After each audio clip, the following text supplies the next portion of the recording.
Շնորհակալություն Տիկին Ավանեսյան, շնորհակալություն զեկույցի համար եւ սա թերևս ամենասպասված նախագիծն է եւ շատ ուրախ եմ, որ մենք այն քննարկելու հնարավորություն ունենք։ Իհարկե մանրամասն քննարկել ենք հանձնաժողովի նիստում, բայց միևնույն է քաղաքացիները շարունակում են հարցեր ուղղել եւ ես ուզում եմ առանձնացրել եմ 3 հարց, որոնք ամենից շատն են ուղղում եւ կխնդրեի, որպեսզի օգտագործելով այս հարթակը քաղաքացիների համար բարձրաբանումներ անեիք։ Օրինակ միջազգային ընկերության աշխատակիցները, դեսպանատների աշխատակիցները եւ մի շարք մեծ խոշոր ընկերությունների աշխատակիցներ արդեն իսկ ունեն ապահովագրություն, մասնավոր ապահովագրական ընկերությունների կողմից եւ շատ դեպքերում նրանք չեն կարող հրաժարվել արդեն իսկ իրենց աշխատավայրում ունեցած ապահովագրությունից կամ չեն ուզում, որովհետև շատ գոհ են, ու միևնույն ժամանակ մենք ունենք արդեն ապահովագրության այս տեսակը, որը կարծես թե պարտադիր է բոլոր քաղաքացիների համար։ Ինչ պիտի անեն իրենք։ Այս հարցը մտատանջում է եւ հարցում եմ, պիտի 2 տեղ վճարենք մենք, թե կարող ենք նաև պահպանել մեր հին ապահովագրական տարբերակը եւ հրաժարվել պետական ապահովագրությունից։ Սա մեկ։ Երկրորդ հարցը, որ ամենից հաճախ հնչում է, ապահովագրության համար վճարվող գումարները ինչ տարբերակով են վճարվում, այսինքն ավտոմատ կերպով է դա կատարվելու, թե լինելու է հաշվեհամար, որին որ քաղաքացիները վճարելու են, այն քաղաքացիները, որոնք պիտի վճարեն ապահովագրության համար, եւ երբ դուք խոսում եք Զինապահ հիմնադրամին դրվող գումարների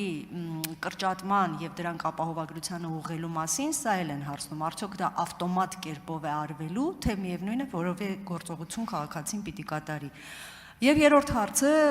շատ քննարկված 63-ից 65 տարեկան քաղաքացիներին է վերաբերում։ Ինչ է լինելու 63 տարեկան այն քաղաքացիների հետ, 63 եւ 64, որոնք արդեն թոշակառու են, չեն աշխատում, չեն կարող վճարել դրա համար, բայց միևնույն ժամանակ փաստորեն այս խմբի մեջ չեն տեղավորվել։ Իրենք ինչ պիտի անեն։ Շնորհակալություն։ Շնորհակալ եմ Տիկին Բադալյան հարցերի համար։ Միջազգային կազմակերպությունների եւ Հայաստանի Հանրապետության եւ այլ երկրների միջպետական պայմանագրերում շրջանակներում Հայաստանում գործող կազմակերպությունները այս օրենքի կարգավորման մեջ չեն մտնում եւ միջպետական պայմանագրերը համարվում են ավելի բարձր իրավաբանական ուժ ունեցող, այսինքն այս միջազգային կազմակերպությունները կարող են շարունակել գործել իրենց այսօր գործող իրավակարգավորումների շրջանակներում։ Սա ինչ վերաբերում է Հայաստանի Հանրապետության ուրեմն ռեզիդենտ հանդիսացող կազմակերպություններին եւ այնտեղ աշխատող քաղաքացիներին, ապա այո, նրանց վրա տարածվում է այս օրենսդրությունը եւ մենք բոլորս, անկախ նրանից այսօր ունենք մասնավոր ապահովագրական փաթեթ, թե չունենք, 2026 թվականից, եթե մեր աշխատավարձը 200,000 դրամից ավել է, պետք է ունենանք պետական բազային ապահովագրական փաթեթը։ Եվ սրա շրջանակներում է, ես նորից եմ կրկնում, որ մենք հնարավորություն ենք ունենալու ընդհանրական երկրի մասշտաբով համակարգ ենթակառուցվածք ունենալ եւ նրանք կարող են շարունակել հավելյալ մասնավոր ապահովագրականների շրջանակներում ստանալ պլյուս փաթեթներ, կախված իրենց այսօր վճարվող գումարների շրջանակից։ Այսինքն, եթե այսօր մարդը 129,000 դրամից ավել արժեք ունեցող մասնավոր փաթեթ ունի, 129,000 դրամը կուղվի պետական բազային փաթեթին, հավելյալը կդառնա արդեն պլյուս փաթեթի շրջանակներում վճարվող գումարներ։ Վճարումները իրականացնելու է հարկային գործակալը, ինչպես այսօր մեր գործատուներն են իրականացնում մեր հարկային պարտավորությունների շրջանակներում վճարները, այնպես էլ այս ապահովագրավճարների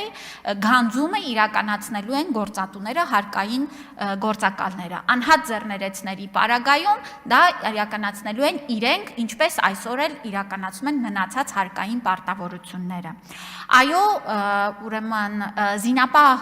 հիմնադրամի շրջանակներում, ինչպես այսօր մեր աշխատավարձից գանձվում է եւ ուղղվում է դեպի զինապահին, այդ տարբերությունը ուրեմն կուղղվի առողջության ապահովագրության, այսինքն ըստ էության ամսվա վերջում անձը իր աշխատավարձի վրա փոփոխություն չի նկատի, ուղղակի ուղղությունը կփոխվի դեպի առողջության համընդհանուր ապահովագրության համակարգ։ Տիկին Բադալյան մեր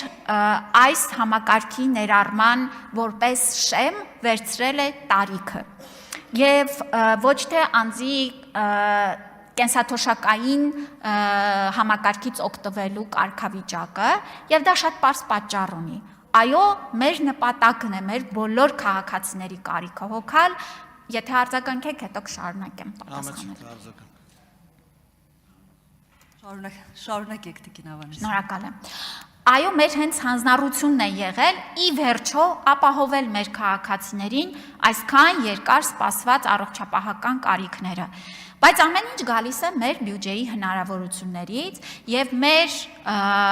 խոստումներն էլ իրատեսական են եւ շատ կարեւոր է, որ դրանց տակը կան հստակ հաշվարկներ եւ հնարավորությունների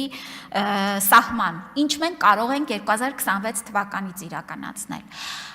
Բայց մենք որպես Հայաստանի Հանրապետության քաղաքացիներ, ինչպես մեր հարկերը վճարելու շրջանակներում նպաստել ենք այս համակարգ ներառելուն 65+-ին, կարող ենք նպաստել, որ 63+-ն էլ ներառվի եւ շատ ավելի այլ խմբեր էլ ներառվի։ Այսինքն Հայաստանի Հանրապետության աշխատող հարկ վճարող քաղաքացին է որոշում ով է ներառվելու այս համակարգ եւ մենք էլ իրենց վճարած հարկերը, ինչպես երևում է, ուղղում ենք հենց իրենց ընտանիքների բարօրությանն ու առողջությանը։